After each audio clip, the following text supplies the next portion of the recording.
Welcome, everyone, to the inaugural episode of Broadside Chat. I'm so happy that my friend Shamaine Daniels is joining me for our inaugural episode. Shamaine Daniels is an attorney, a city councilwoman, and mom. She was the Democratic nominee in 22, running for Congress against Scott Perry in PA10. Shamaine has dedicated her career to advancing the rights of women and immigrants, and she is a graduate of Westchester University, where she earned her BA in political science and sociology. She also earned her MA in women's studies and her JD from the University of Cincinnati. Welcome, Shemaine. Thank you so much for being here. Thank you for inviting me, Laura. You're now working for CASA. Tell us about that and how your background as an immigration attorney has helped you in that way. So I'll talk about CASA in general. CASA is an organization that has been around since the 1980s. It's really born out of the people who escaped dictatorships in El Salvador, Guatemala, and Nicaragua, right? From the 1960s through the 1990s, there's a lot of political unrest, and they migrated to the US. They had a significant presence in the Maryland, Virginia, DC area. And they're the ones who really started CASA as an organization. So it had a twofold mission: protecting immigrants who are coming from those countries, but also making sure that their rights here in the US were protected as well. So once CASA started, there was this two-pronged approach to how it did its work, right? Advocating for better policies, both domestically and abroad, but also making sure that people who are here are healthy and have their needs met so that they can then be more civically engaged to participate in civic life in the United States. CASA currently has expanded from that area to it's Maryland, DC, Virginia, Georgia, and Pennsylvania. Those are the areas where it has its strongest presence. It continues both its immigrant rights advocacy side, the worker rights advocacy side, as well as like the policy side as well. We provide services to our members. It's a membership-based organization. Every year, the membership decides what its priorities are. And then once those priorities are decided, that kind of shapes a little bit how we deliver our services, what services we offer.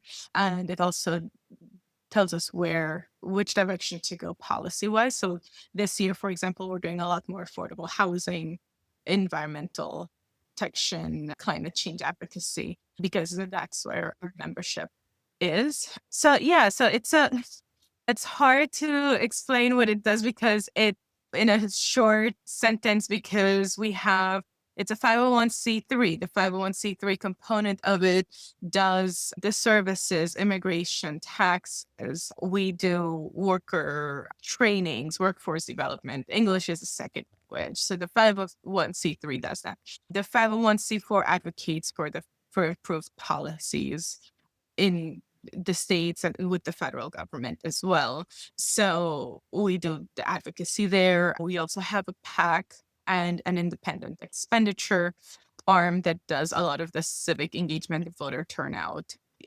We endorse candidates, it endorses candidates, things of that nature. So if you are an immigrant who first comes into contact with CASA, you might have an immediate need, such as learning English, so you could get that job. But once you get that job, you then can be engaged and informed about the policy issues that are impacting your life, and you're engaged into it.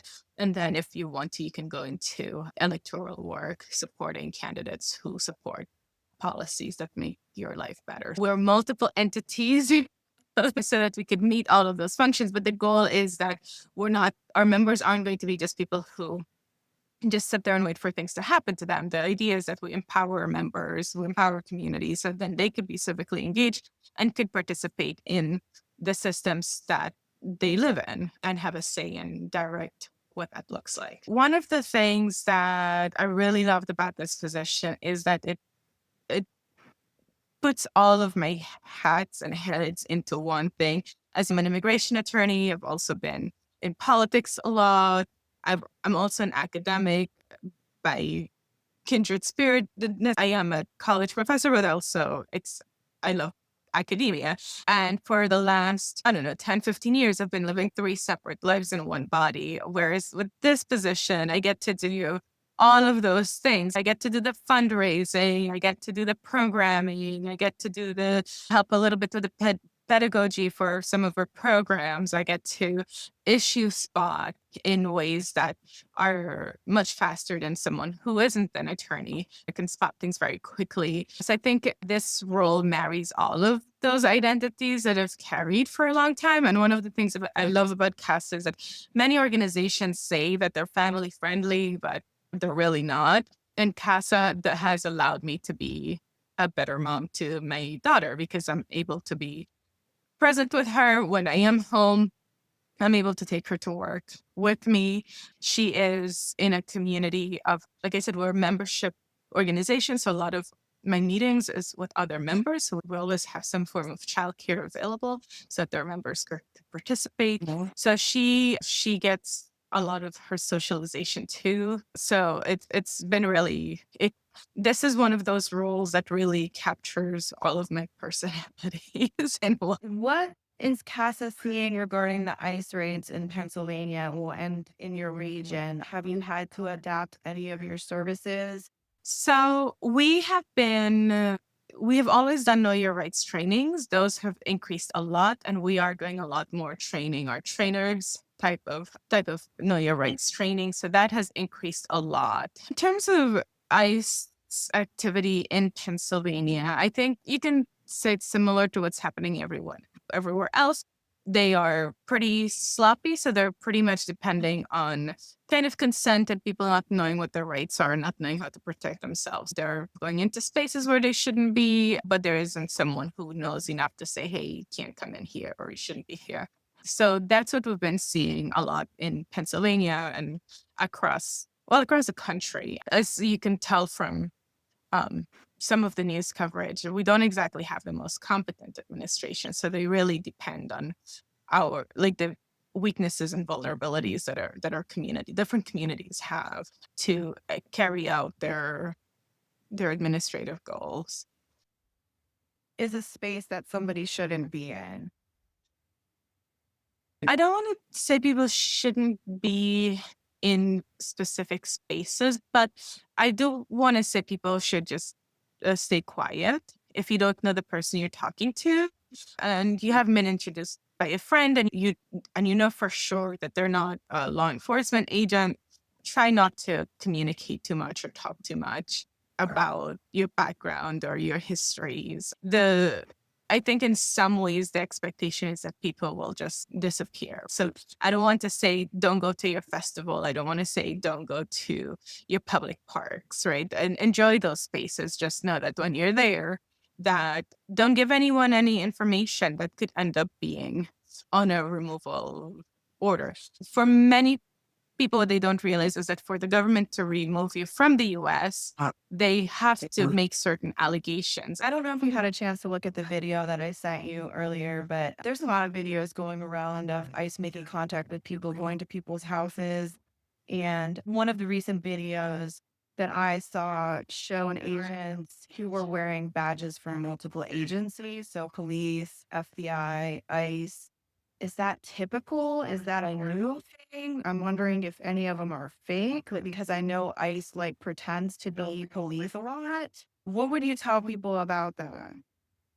And also about them wearing masks, because that's, I don't know. Scary. It's really hard because what we're also seeing a lot of people who are feeling empowered to harass different communities. So sometimes they're one of my colleagues who was in Georgia was familiar with that incident where these men went into a restaurant pretending to be ICE, and they weren't ICE, they were regular guys trespassing, harassing people. Here in Pennsylvania, there was one store where someone came in and was yelling at the manager to give him all of the immigration documents of the workers there, and the manager was like, "Who are you?"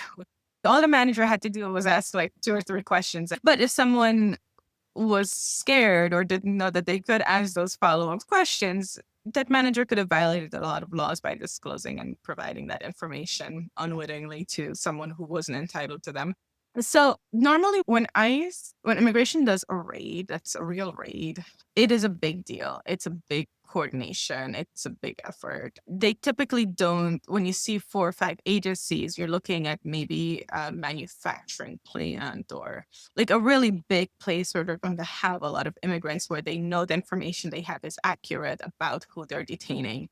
So when you see those videos of all of those agents, sometimes it's really hard to parse out what's going on. As I always tell people, if the person doesn't have a warrant for your arrest, just try to walk away from that situation as quickly as possible. So I haven't seen the videos that you mentioned, but one of the things that happened a few weeks after Trump came into office is you have a ton of municipalities signing cooperation agreements with law enforcement. So that might have changed how things are being done. Generally speaking, if a detective is investigating a sexual assault, you will get a phone call, or a few phone calls before they're not going to just show up to investigate that because, especially with sexual assault, those detectives tend to know that you're already triggered by you just had a traumatic incident. So they're not going to just show up at your door and do things like that. And for folks who are watching this, one of the things you want to consider is talking to your local municipalities and your local counties to end those agreements with the feds when it comes to cooperation, because that does add that layer of extra thing. The problem is that local law enforcement doesn't have the authority to enforce immigration law. So when they're coming and they're detaining you to ask you questions about immigration, it really is for the period they're talking to you about immigration, it's an unlawful seizure because they don't have the ability to enforce immigration law outside of, now they have this agreement with the feds, so they could say they're covered by the feds.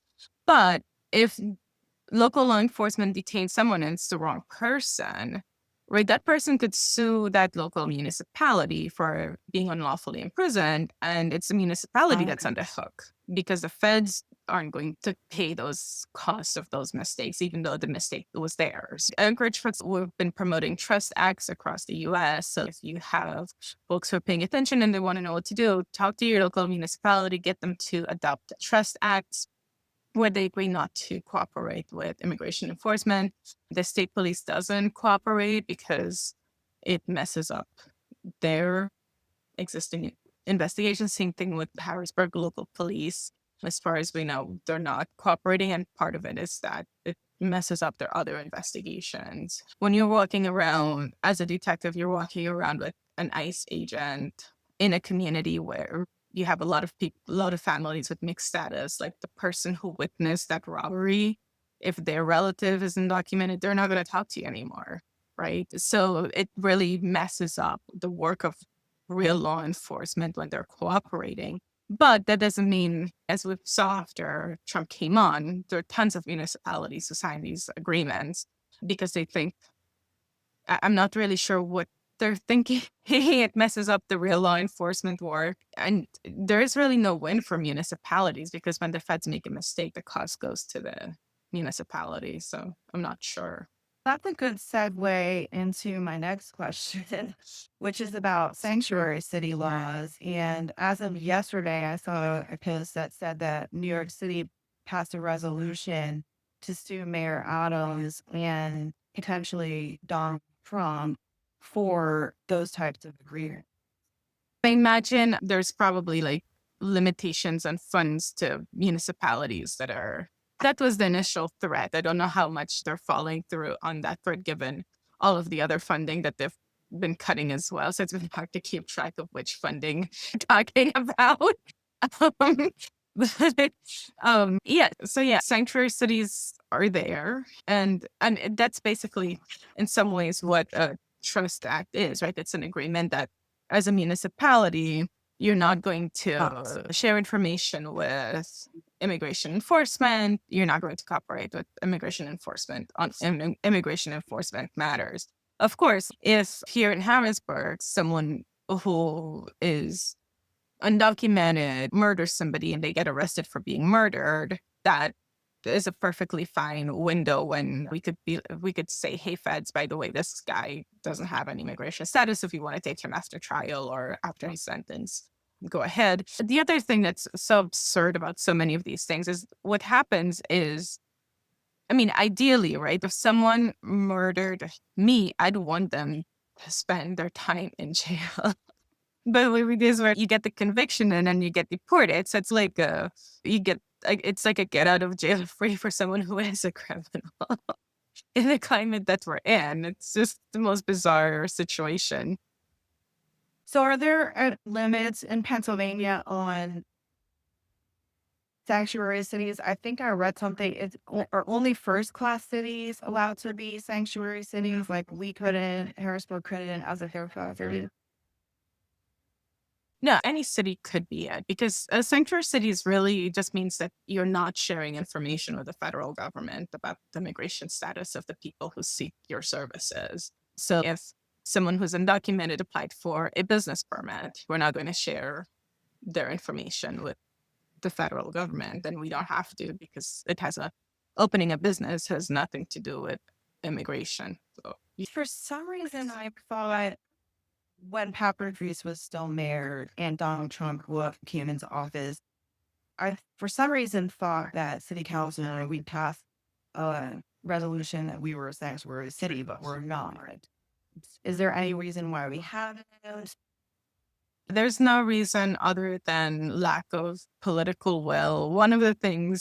I one of the things that is often interesting is that local law enforcement is very aware of how damaging to criminal investigations cooperating with immigration is or Okay. immigration agents. At the same time, they tend to not want to say publicly that they really hate cooperating with immigration enforcement.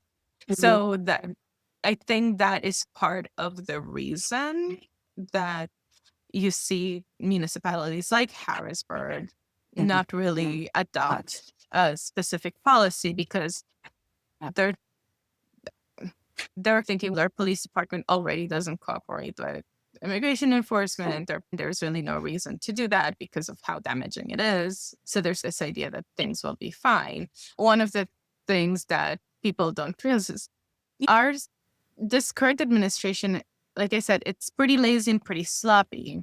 So actually, when you as a municipality say, hey, I'm going to be a sanctuary city, it gives them the signal that that if they want to do enforcement in that city, that they need to do the work and they can't just rely on the municipality like doing their footwork for them. It's this, I don't want to say catch 22 because that's not fully accurate, but law enforcement knows that when they cooperate with immigration enforcement, it messes up with their actual criminal investigations. At the same time, they don't want to be vocal about it, but at the same time, if they're not, the Fed's aware that the Feds can be sloppy in their region.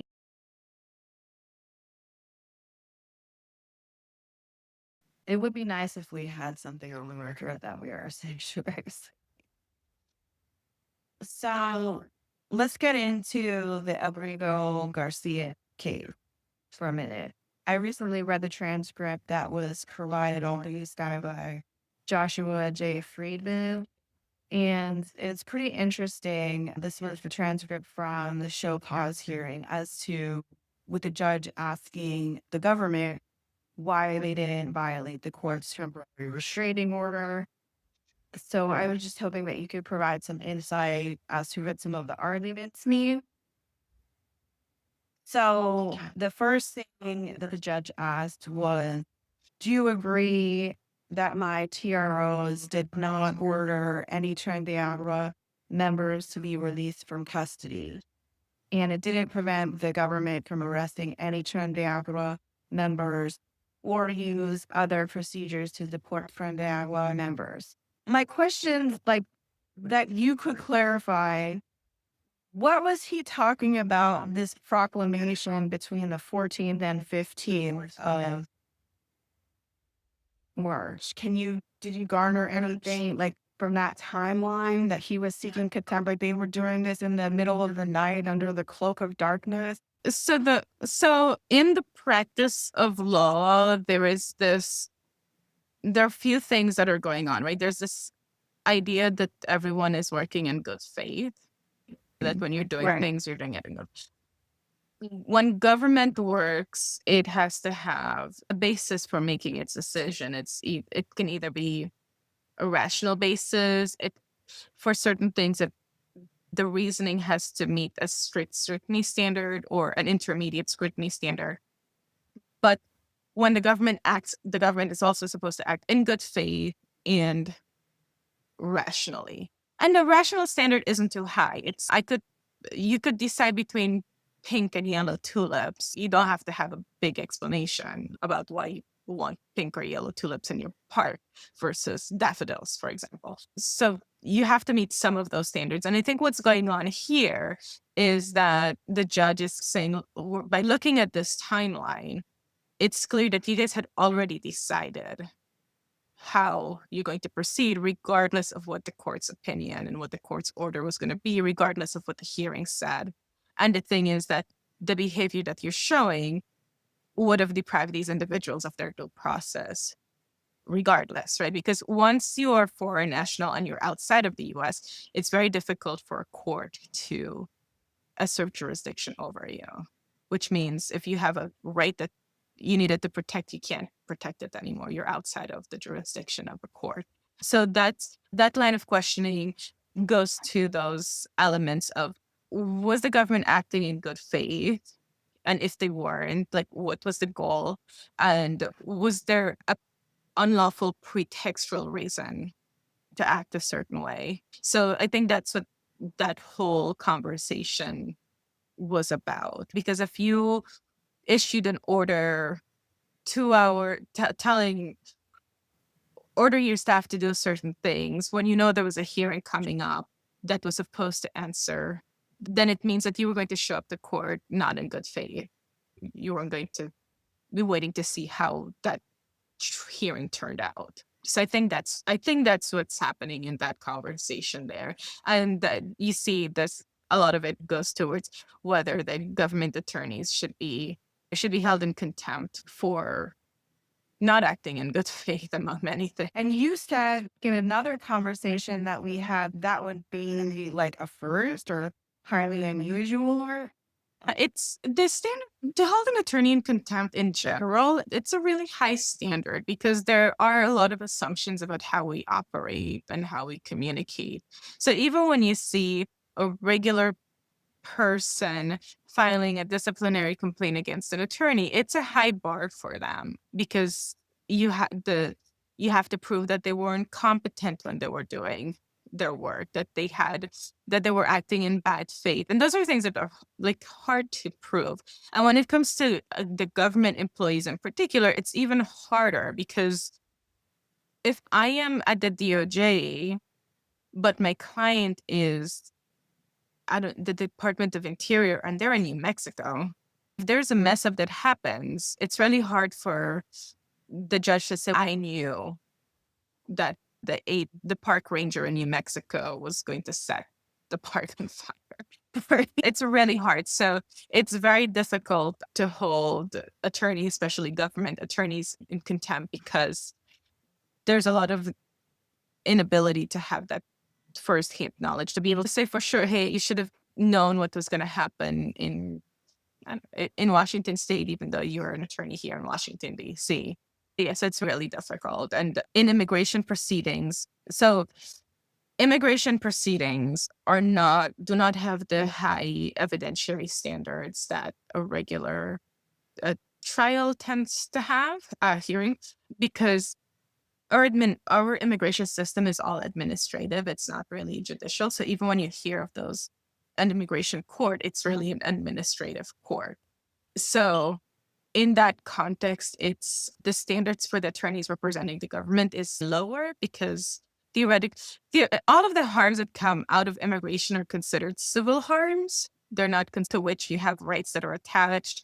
They're not really considered property. So it's just civil. So if if you get deported because the government made a mistake, like it's not as bad as if you were sent to jail for committing a crime because a prosecutor or criminal prosecutor made a mistake. So the way we understand immigration hearings, the government gets a lot of the benefit of the doubt. Like I've been in hearings where I have represented a client and the government brought in a brief for a different person and just whited out their name and like person. But they're not, they're in a way colleagues, the immigration judge and the Homeland Security, they're more colleagues than anything else. So the immigration judge might know that the attorney for Homeland Security is like handling 500 cases. So they're not going to hold them to that, the standard they'll hold me to. There's some professional empathy that they have for each other because they're working in the same spaces in the same building. Um, yeah. That's really troubling.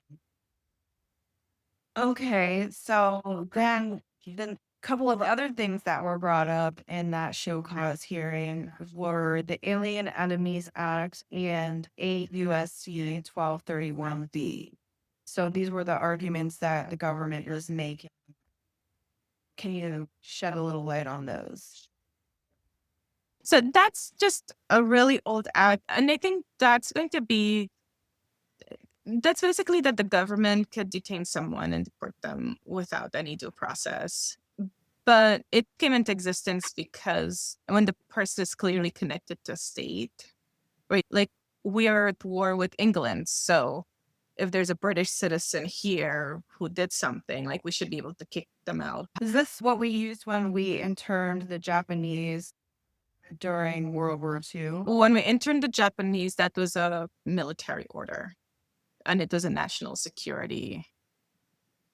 I should double check that, but I'm pretty sure it was just a blanket national security military order because don't quote me 100% on that, but the act that they're trying to use hasn't really been used since like independence. Yeah, I think I did read something that it was like the 1700s. It was like when George Washington was president or something.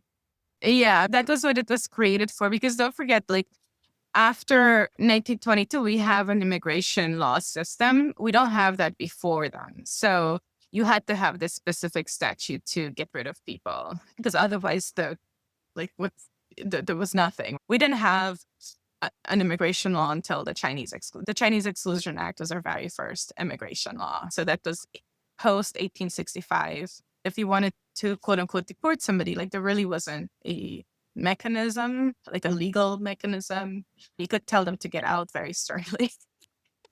Anything, and then they could just come back in. So the statute was created to deal with folks who, when you're at war with the country, because we also are in this period of growing and settling and establishing. So we need people to be here to help us maintain a hold on the land that we have. So we don't want to kick people out, but we don't want like a British sympathizer to be staying here. So I feel like these provisions haven't really been used since around the time of independence. Because post-independence, there was a period where we were concerned about whether we would keep our independence. We were worried about British citizens, Spanish citizens, French citizens who might not be too friendly and operating here. So we wanted to get them out very quickly.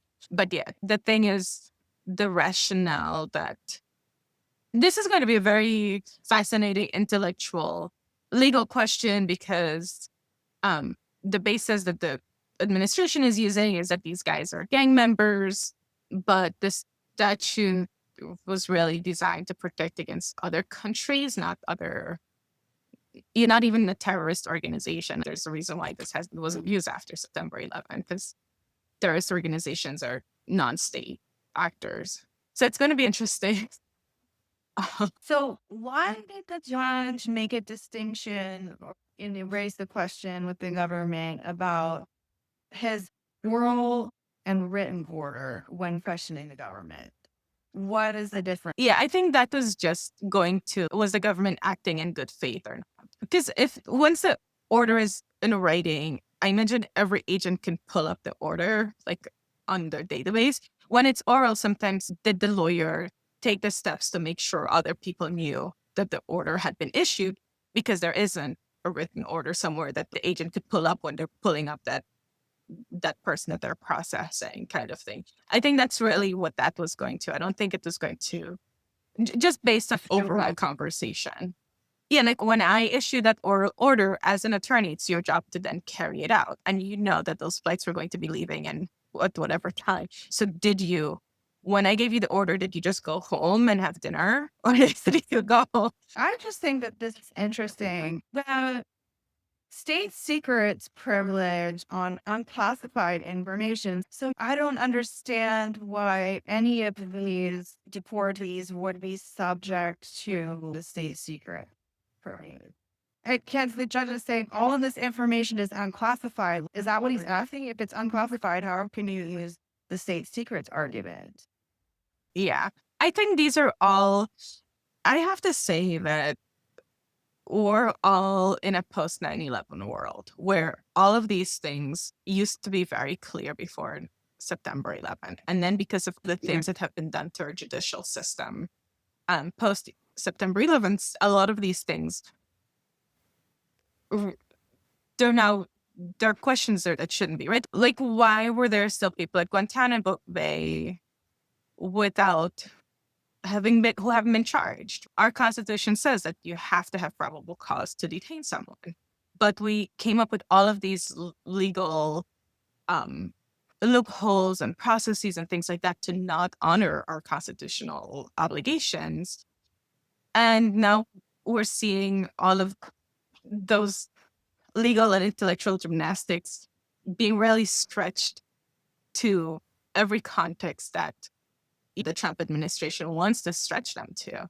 We talked about this over the phone. What happened to Kimmel was basically extraordinary rendition that didn't exist before September 11, where you delivered someone to country who could torture that person so that you could say you didn't torture them, but very informal, very wink and a nod. And we don't know what you're doing, Saudi Arabia, right? So now all of a sudden, we don't know what you're doing, El Salvador, and we can't do anything about it because we're not El Salvador. We can't do anything about it because we're not Saudi Arabia. But still, somehow our people ended up in Saudi Arabia and they ended up in El Salvador. These mechanisms that really are relics of deterioration of our constitutional framework that happened after September 11th.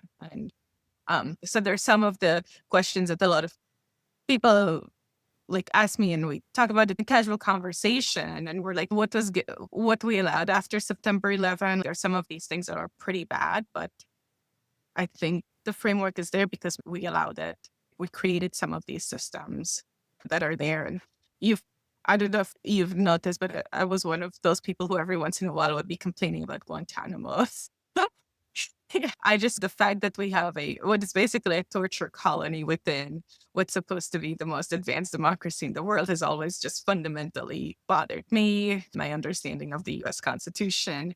But we allowed it there, and everyone allowed it there because nobody wanted to be the person to say, you know what, these guys, if we don't have enough information to arrest them and charge them, like, why are we detaining? Probable cause standard is pretty low, right? My car right now has clothes, it has food, fast food wrappers, it has a ton of stuff. Someone could reasonably argue that I'm a drug dealer because drug dealers often use fast food because they have to not, they're eating fast food as they're running their business. The standard is pretty low. Someone could reasonably say that I'm a drug dealer and get a warrant to search my car, and they're not going to find drugs, but they could get that warrant. So for the probable cause standard is a pretty low standard to begin with. I served in the Navy, and the Navy has responsibility and oversight of Guantanamo Bay as a Navy base. And I know military police, we call them master of arms in the Navy. Nobody ever wanted that duty because you can't leave the base. And it's pretty secluded duty. I'm in agreement with you. We should have closed that base a long time ago. But now that you explained all this to me, I understand why we kept it open because You also explained about extraordinary rendition. If you could elaborate on what extraordinary rendition is. You did earlier, but a little bit more in depth about how the government uses it and why the government uses it. And like, it's a loophole that they can wash their hands of it, absolve themselves of any responsibility. That's basically what it is, right? Once someone leaves US soil, the government has very minimal obligations towards that person. So it depends on whether they're a US citizen or a foreign national, right? But if I were to leave the US and I did something in Italy, the US would have to give me some legal defense if I was arrested in Italy and whatever. But the US's authority is pretty limited. Once I'm a foreign national, the US doesn't have to do anything for me, right? I left the US and I went to Italy, and whatever happens to me, the US doesn't have anything to do with it. So after September 11, the US was really interested in torturing people to get information. So that was the goal. But under our legal system, we can't torture people, right? We have the Eighth Amendment that says you can't torture people, the Geneva Convention that says you can't torture people. But other countries can torture people because they didn't sign on to the treaties, or they didn't ratify the treaty, or their own legal system allows it. So what the US did was, if there was someone that they suspected of being a terrorist, but they knew they couldn't torture them and they were a foreign national, they could just drop them off in Saudi Arabia, right? And then the Saudi Arabian government could torture that person, and we could just pretend we didn't know anything. And if they got information from them, they got the information. If they didn't, but we could wash our hands and still say that we don't torture people. What happened with Khashoggi, the journalist? But he is different because he wasn't a U.S. citizen. He was Turkish. Yeah, he was a Turkish citizen. Our only obligation is to U.S. citizens. Dual citizens, most people are often confused about this term. Dual citizen is someone who, so for example, citizenship is something that a country grants a person, right? In the U.S., we have birthright citizenship. In other countries, there aren't birthright citizenship. So like when I was born in Venezuela, I was born a Venezuelan citizen. And then I came to the US and I became a US citizen. Now, when I leave the US, I'm still both a Venezuelan citizen and a US citizen. So if I am in Turkey, I could call the Venezuelan embassy or the US embassy for protection. But the US government doesn't recognize my Venezuelan citizenship, right? And the Venezuelan government doesn't recognize the US citizenship. So dual citizenship means that there's a treaty between the two countries saying that they will recognize each other's citizenship. So most people don't have dual citizenship. When you hear them say they have dual citizenship, what they have are two citizenships. It's not like a shared citizenship, like the US claims half of you and Venezuela claims the other half of you. Exactly. So if I were to go to Turkey and something happens to me, I could call Venezuela, I could call the US for help, right? And say, hey, I've been kidnapped in Turkey. And both of them have duties towards me. But at the same time, if I were to go to Venezuela and kill the US citizen in Venezuela, Venezuela could tell the US, no, we're not sending her because she's our citizen and we don't recognize her citizenship of the US. Or if I'm in the US and I murdered a Venezuelan and the Venezuelan government wanted to prosecute me for it, the US could say, no, we're not going to recognize like her Venezuelan citizenship. We're not going to recognize it. And so the people who that really affects or who it really bothers tends to be people not doing really good things. Okay. Because you have to worry about extradition and like legal representation. So there's a very small subset of people who either benefit from dual citizenship or are disadvantaged by there not being dual. So like, for example, like Israel and the US have a dual citizenship treaty. And what that means is that someone could belong to the Israeli military without jeopardizing their American citizenship. Oh, Yeah. And then I think a few years ago, we signed a dual citizenship treaty with India. But there aren't too many countries that we have dual citizenship treaties with. Okay, thank you for that. Let's go back to Abrego Garcia. So earlier today, the Supreme Court ordered the government to facilitate the return of Abrego Garcia. So can to me, it doesn't feel like it has any teeth to it. It's just sounds like a request with this like facilitation word. So if you could just expand on that would be great.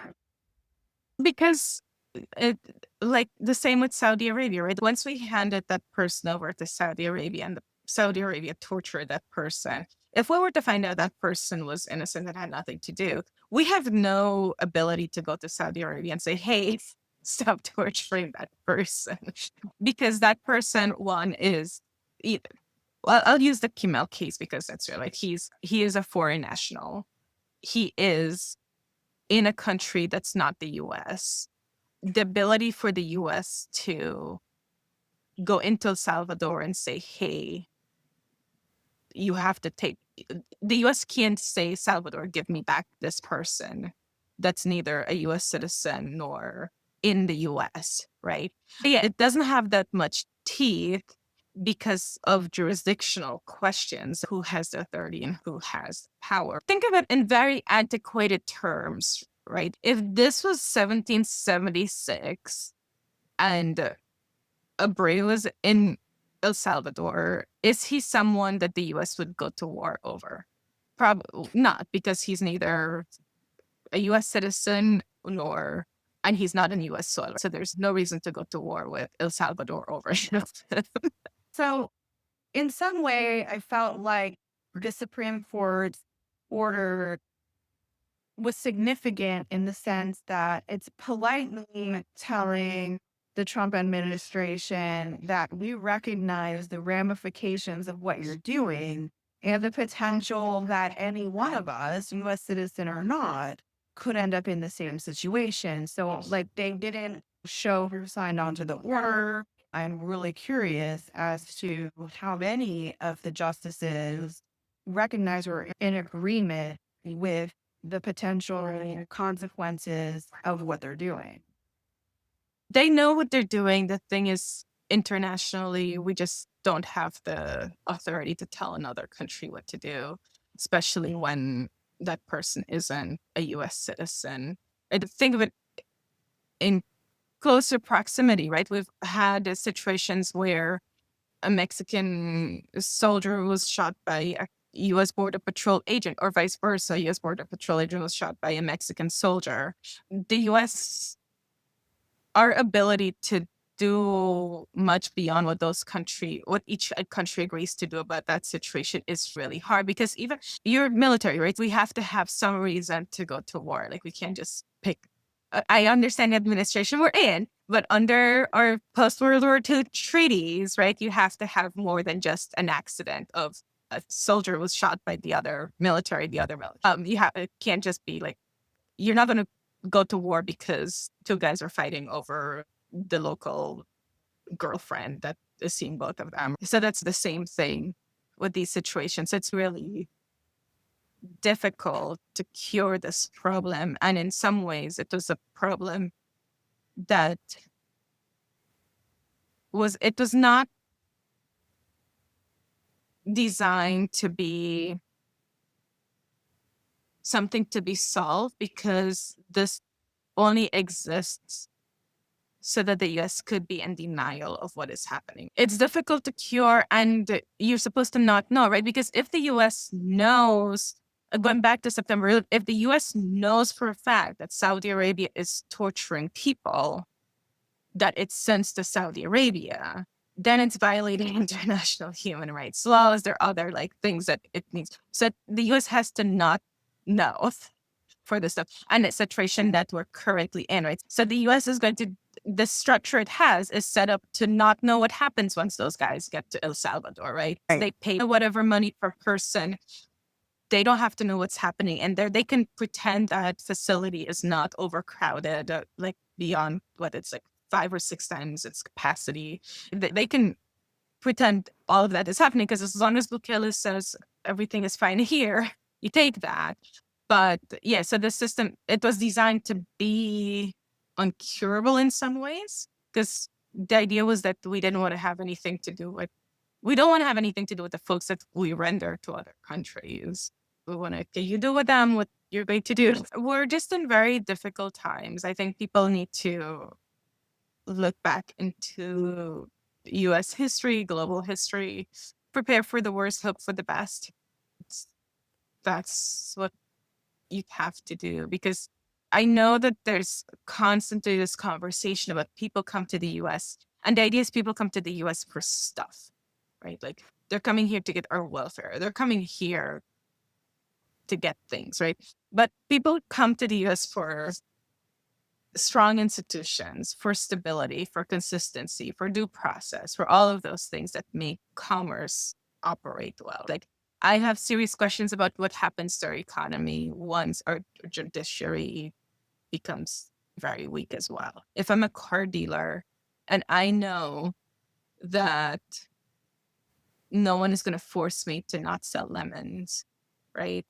So, what happens to the quality of our housing? Well, as it is, we have a tough time holding slumlords accountable.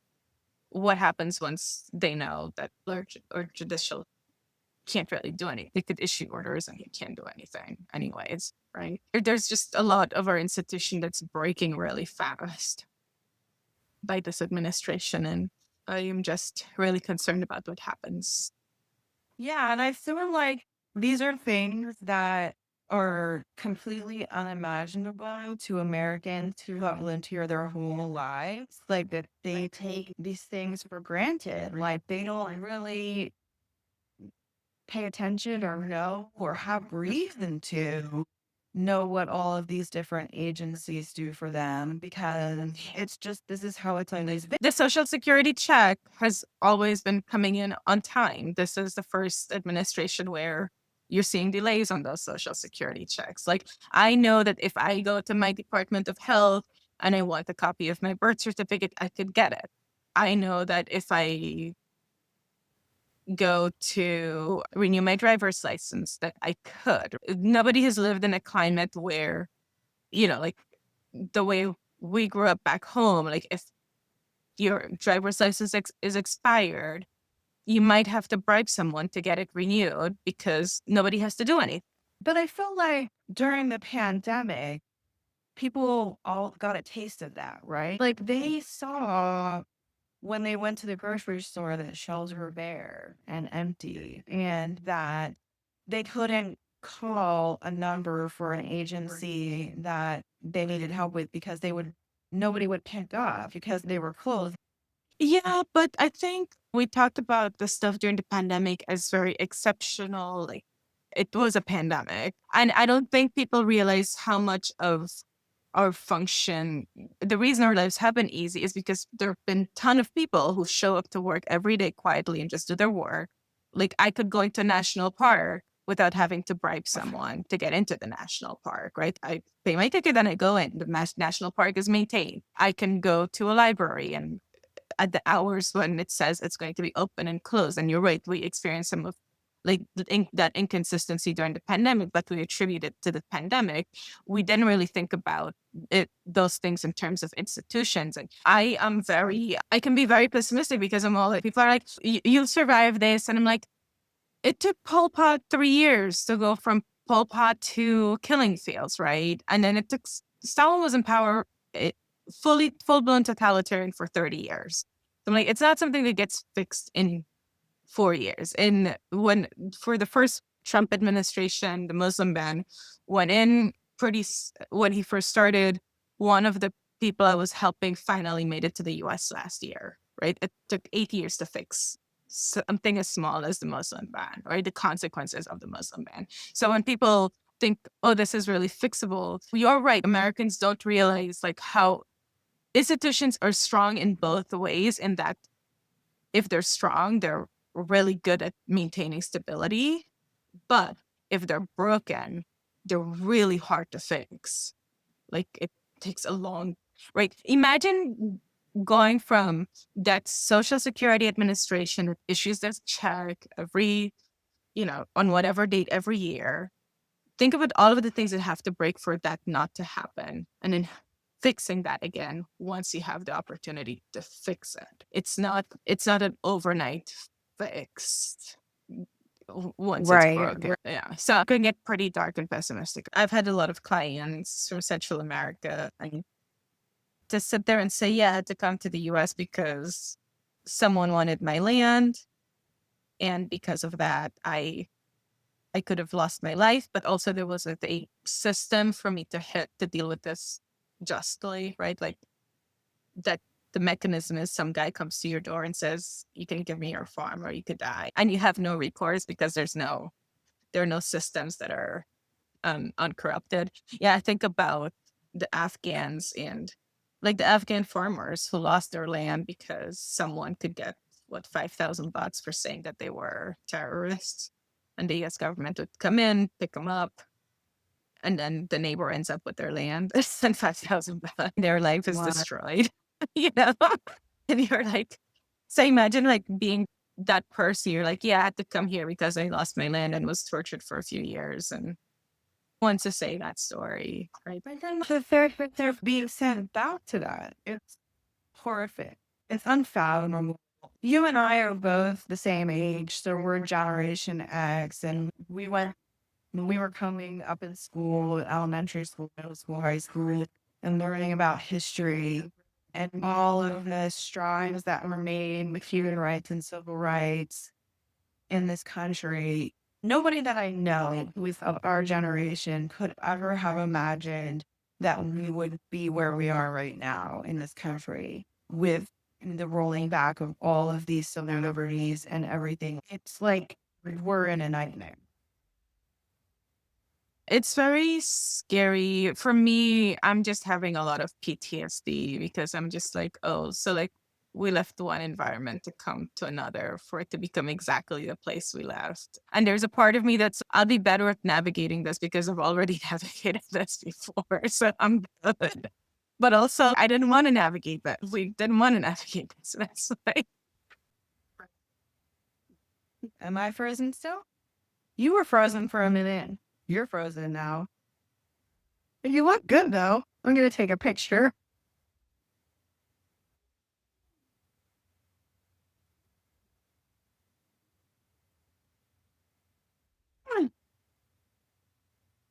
You're frozen. Okay. I get it. I did. Okay. Now it's better. Yes.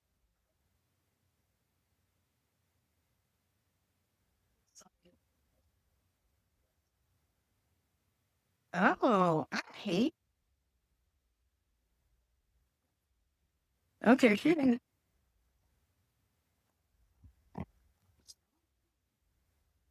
We can wrap up here then. We've been talking for a long time. My dog wants to play now. But I thank you for being here. And I think we covered it all. All right. I'll see you.